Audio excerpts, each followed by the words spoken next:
सच्चे भक्त की रक्षा में सदा तत्पर रहते हैं गुरु, चाहे संकट कितना भी गहरा क्यों ना हो। जब भक्ति सच्ची होती है तो गुरु स्वयं ढाल बनकर हर संकट को टाल देते हैं। भक्त की आस्था का उत्तरदायित्व गुरु का होता है। वे उसे कभी भी विपत्ति में अकेला नहीं छोड़ते। जिसने गुरु को हृदय में बसाया है उसके जीवन में कोई भी कठिनाई स्थायी नहीं रह सकती। नमस्कार, आप सभी का स्वागत है। अध्याय 21 वन्य जीव से प्राण बचे, रुद्रनाथ यात्रा। से बोलिए। सद्गुरु श्री रामकृष्ण महाराज की जय। तुंगनाथ तक वाहन से आने जाने की सुविधा थी, लेकिन तुंगनाथ से रुद्रनाथ की ओर बढ़ना बड़ा कठिन था। पैदल मार्ग भी ठीक से नहीं बना था। आसमान को छूते हुए दिखाई देने वाले बड़े बड़े बर्फ से ढके पहाड़ सामने खड़े थे।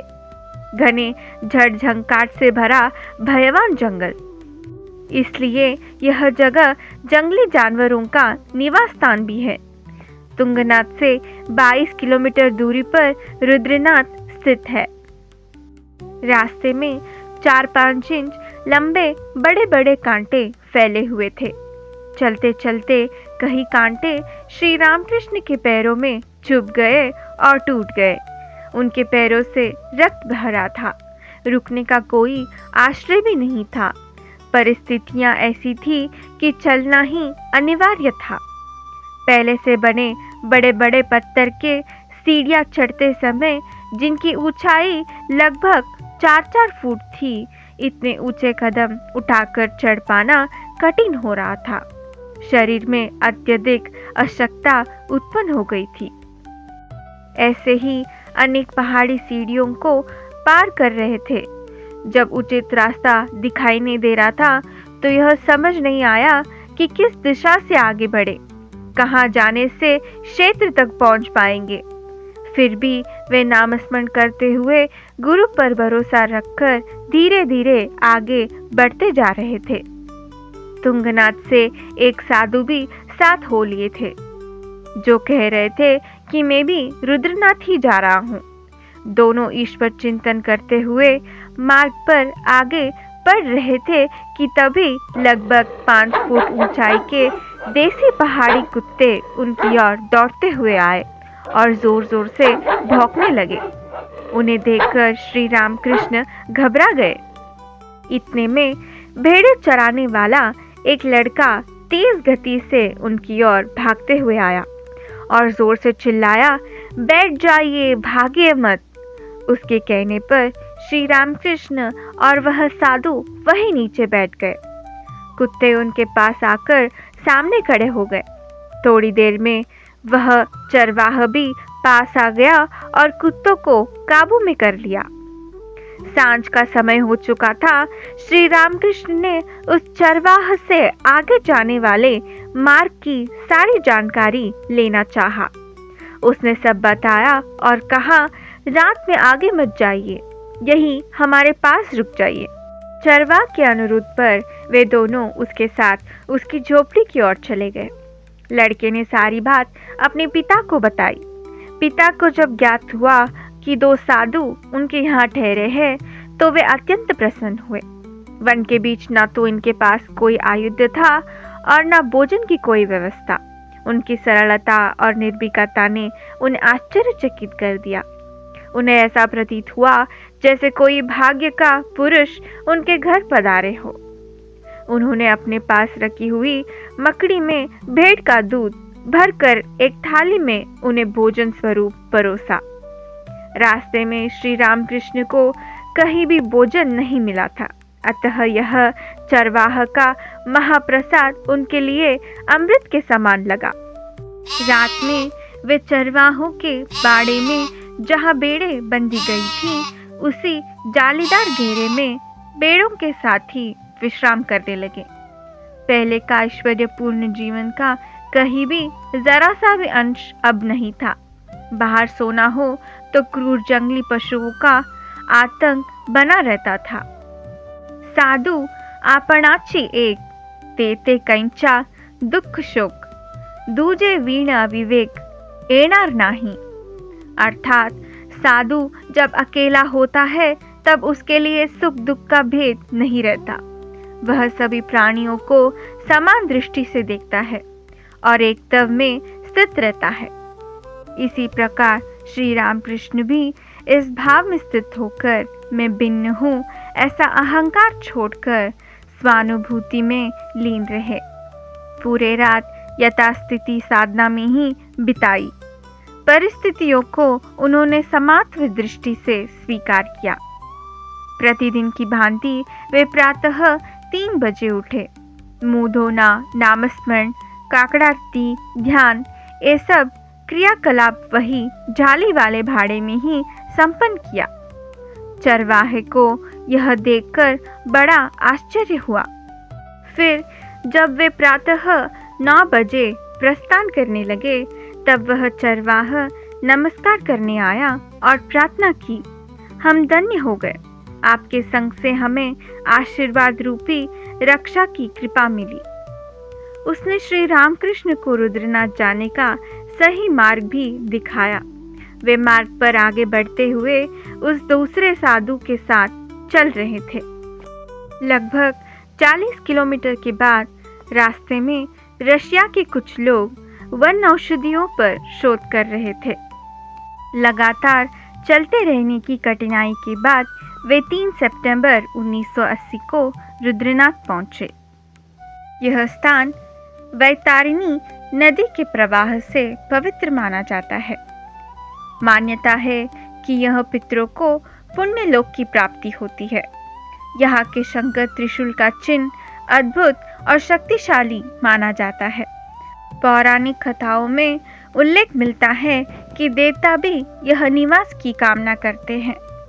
इस पवित्र क्षेत्र में आकर श्री रामकृष्ण ने बाह्य साधनों से अधिक अंतर्मुखी साधना पर ध्यान केंद्रित किया।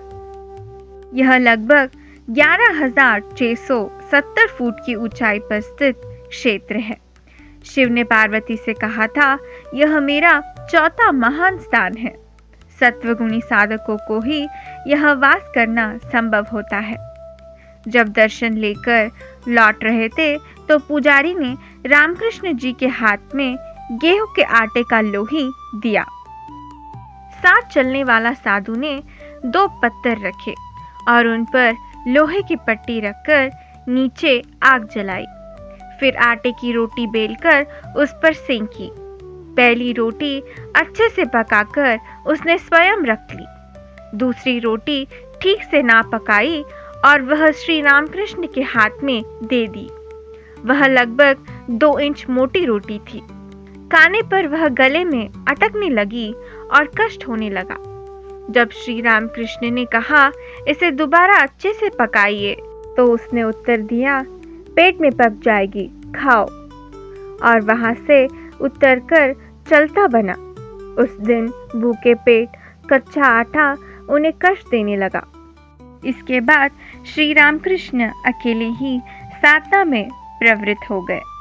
घना जंगल, भयानक निशब्दता, 15-20 फुट लंबे तरह तरह के सांप, जंगल में हिंसक पशुओं की गर्जनाएं।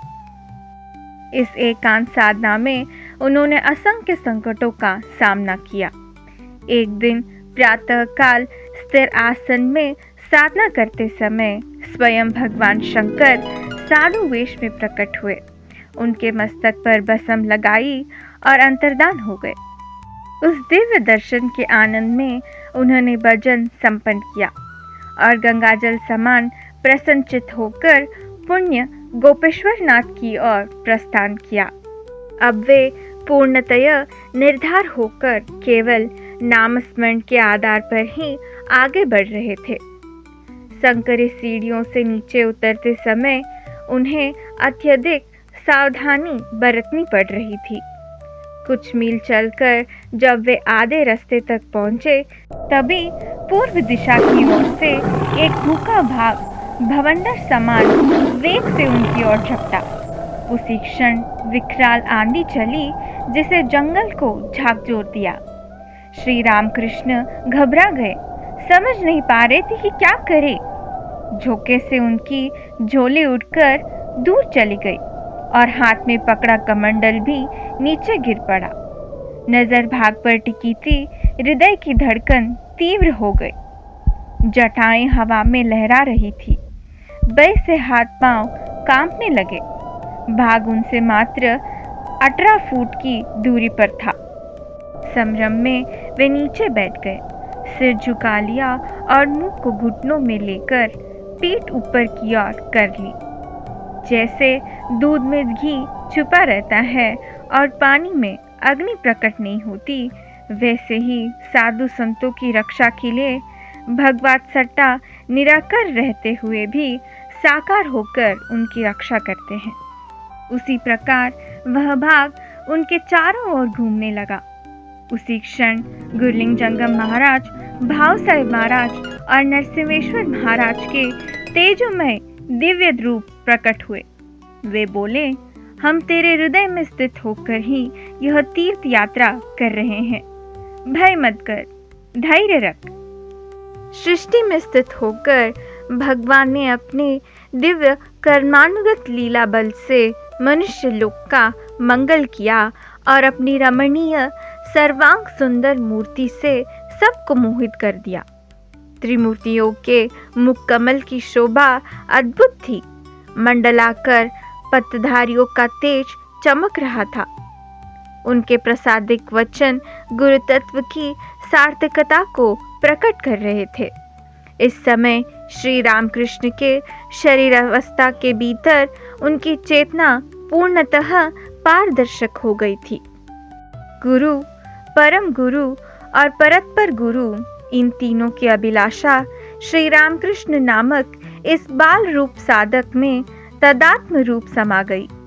त्रिवेणी गुरु संगम के गुरुवरों ने श्री रामकृष्ण के सिर पर हाथ रखकर आशीर्वाद दिया और कहा, हम तेरे हृदय में स्थित होकर ही यह तीर्थ यात्रा कर रहे हैं।